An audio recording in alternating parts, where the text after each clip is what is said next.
नमस्कार दोस्तों, मैं मातंगी विष्णु आप सभी का स्वागत करती हूँ मेरे YouTube चैनल पर। बॉलीवुड सपनों का कारखाना। यहाँ हर साल हजारों कलात्मक विचार आते हैं, स्क्रिप्टें लिखी जाती है, सितारे बुलाए जाते हैं और कभी-कभी वो फिल्में जो सबसे ज्यादा चर्चा में थी, वो बन ही नहीं पाती। वो टीजर, वो कास्टिंग रूम, वो सेट डिजाइन सब था, पर पर्दा कभी उठ ही नहीं पाया।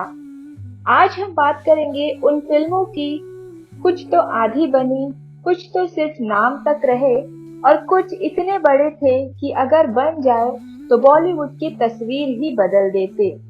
फिल्म न बनने की वजह कई तरह की होती है। फंडिंग का झटका, कानूनी लंबी लड़ाइयाँ, स्टार्स की उपलब्धता, स्क्रिप्ट की कमजोरी, राजनीतिक या फिर सेंसर मामले, या सिर्फ समय का खेल। कभी-कभी एक शानदार विचार भी जोखिम और नसीब की लड़ाई हार जाता है। आइए अब कुछ बड़े-बड़े केस स्टडी में उतरते हैं। हर एक में हम बताएंगे क्या था प्लान, किस मोड़ पर सब रुका और अगर वो फिल्म बन जाती तो बॉलीवुड क्या सा अलग होता। 1992 में शेखर कपूर द्वारा निर्देशित एक बड़े पैमाने का साइंस फिक्शन प्रोजेक्ट था टाइम मशीन। इसमें आमिर खान प्रमुख भूमिका में थे। साथ में नामचीन कलाकारों की लंबी लिस्ट थी। रेखा, नसीरुद्दीन शाह, रवीना टंडन, गुलशन ग्रोवर और विजय आनंद। और संगीत के लिए बड़े नाम। फिल्म का idea back to the future से प्रेरित था, यानी टाइम ट्रैवल, पारिवारिक रहस्य और रोमांस का मिश्रण। फिल्म का एक बड़ा हिस्सा शूट हुआ, मगर अचानक प्रोडक्शन रुका।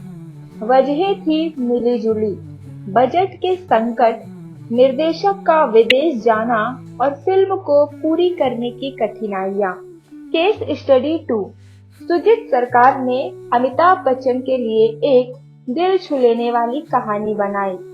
कहानी थी जॉनी पेरेरा की, एक आत्म खोज की यात्रा, और बाद में इसका नाम शो बाइट रखा गया। इसमें गुलजार ने गाने लिखे थे और कथानक में बड़ी संवेदनशीलता थी। विवाद और रुकावट। फिल्म की प्रोडक्शन हिस्ट्री जटिल रही। कुछ अधिकार यूटीवी ने लिए और पुराने प्रोड्यूसर ने कानूनी केस कर दिया। सालों तक मुकदमे चले और रिलीज अटकी रही। अमिताभ ने भी खुलकर कहा कि फिल्म को मौका दिया जाना चाहिए, लेकिन कानूनी अड़चनों के चलते शो बाइट पब्लिक के सामने नहीं आ सकी। Case study 3। रवि चोपड़ा निर्देशित बंदा ये बिंदास है में गोविंदा, तब्बू, लारा दत्ता जैसे स्टार्स थे। फिल्म का कथानक हॉलीवुड फिल्म माय कजिन विनी से प्रेरित था, पर जब स्क्रिप्ट और अंतिम प्रोडक्ट तैयार हुआ, फॉक्स ने मुकदमा दायर कर दिया और रिलीज रोक दी। बीआर फिल्म्स और फॉक्स के बीच कानूनी लड़ाइयों ने फिल्म को लंबे समय के लिए थाम लिया।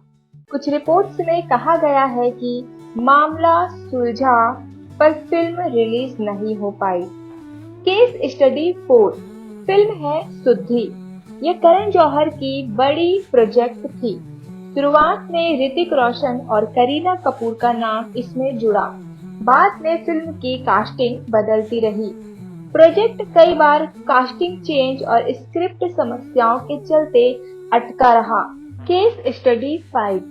मुन्ना भाई चले अमेरिका। मुन्ना भाई MBBS और लगे रहो मुन्ना भाई के बाद निर्देशक राजकुमार हिरानी ने तीसरे भाग मुन्ना भाई चले अमेरिका की बात की। टीजर और इंटेंट दोनों थे। स्क्रिप्ट के मसलों के साथ साथ संजय दत्त के कानूनी मामले और बाद के व्यस्त शेड्यूल ने प्रोजेक्ट को प्रभावित किया। दोस्ताना की कामयाबी के बाद करण जौहर ने दोस्ताना 2 की घोषणा की। कार्तिक आर्यन, जानवी कपूर और लक्ष्य लालवानी के साथ, पर यह योजना जल्द ही विवादों में आ गई। रिपोर्ट्स के अनुसार कलाकारों के बीच और प्रोडक्शन स्तर पर क्रिएटिव मतभेद, कोविड के डिले और कार्तिक और करण के बीच की झगड़े की अफवाह बनी। कुछ दिनों की शूटिंग भी हुई, मगर फिल्म डब्बे में चली गई। जानवी ने बाद में खुलकर कहा कि उन्हें नहीं पता कि आखिर ऐसा क्यों हुआ। वह भी इस फैसले से चौंक गई थी। केस स्टडी 7, अनुराग बासु की जग्गा जासूस बनते बनते ही एक एम्बिशन फ्रेंचाइजी की तरह दिखी। म्यूजिकल, डिटेक्टिव, क्लाइमैक्स पर क्लिफ हैंगर और सीक्वल की उम्मीद। फिल्म को बनने में देरी हुई, बजट बढ़ा और बॉक्स ऑफिस पर उम्मीद के मुताबिक सफलता नहीं मिली, इसलिए सीक्वल की योजना ही नहीं रही। केस स्टडी 8, पीके 2 और रावण 2। जब किसी फिल्म के सीक्वल को देखते समय दर्शकों को ऐसा लगता है कि क्लाइमैक्स के बाद कहानी और भी बची हुई है, तो फैंस उम्मीद करते हैं कि इसका सीक्वल भी आएगा। पीके और रावण दोनों ऐसे उदाहरण हैं। पीके 2 के बारे में चर्चा हुई, पर आमिर खान और टीम ने स्पष्ट किया कि अभी कोई आधिकारिक काम नहीं रहा। और रावण के सीक्वल के बारे में एसआरके ने कहा कि अगर निर्देशक चाहे तो बात होगी, पर फिलहाल कोई निश्चित नहीं हुआ है। इन केस स्टडीज से जो समानताएं निकलती है वो ये है कि कानूनी कॉपीराइट के मुद्दे। किसी फिल्म को पूरा होने से रोकना एक आसान रास्ता है, जैसे बंदा ये बिंदास है और शोबित में दिखा। स्टार शेड्यूल और पर्सनल मामले, बड़े सितारों के कारण शेड्यूल या जीवन घटना फिल्मों को कर देती है पीछे। आर्थिक जोखिम और बजट, बड़े विजुअल्स वाले प्रोजेक्ट अक्सर महंगे होते हैं। अगर शुरुआती निवेश और भरोसा नहीं मिलता तो प्रोजेक्ट रुक जाता है। क्रिएटिव डिफरेंस और स्क्रिप्ट परफेक्शन, कभी कभी डायरेक्टर, प्रोड्यूसर, स्टार किसी कहानी से संतुष्ट नहीं होते, वे उसे बदलना चाहते हैं और ये बदलाव प्रोजेक्ट को अनिश्चित बना देती है। सोचिए, टाइम मशीन पर अगर 1990 में ये बनकर रिलीज हो जाती तो भारत में वाईफाई की राह बदल जाती। शो बाइट रिलीज होता और अमिताभ का एक दिल छू लेने वाला किरदार सबको छू जाता। मुन्ना भाई चले अमेरिका अगर बनता तो शायद दुनिया भर में मुन्ना भाई का और असर दिखता। बनता ये बिंदास है अगर रिलीज हो जाता तो कॉमेडी जॉब में एक नया मुकाम बन जाता। ये क्या हो सकता है बॉलीवुड के किस्सों में हमेशा के लिए दर्ज हो जाते हैं।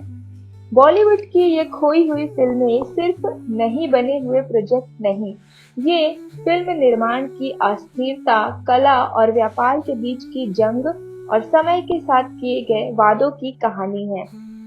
हर फिल्म के पीछे लोग, दर्शक, उम्मीदें, कलाकार के सपने और प्रोडक्शन क्रू की मेहनत होती है। कभी कभी फिल्में बनती है पर उनकी कहानियां हमें याद दिलाती है कि सिनेमा सिर्फ रिजल्ट नहीं, यह प्रयासों और उम्मीदों का इतिहास भी है। अगर वीडियो पसंद आया तो चैनल को सब्सक्राइब कीजिए, लाइक कीजिए और शेयर कीजिए। वीडियो देखने के लिए आप सभी का धन्यवाद।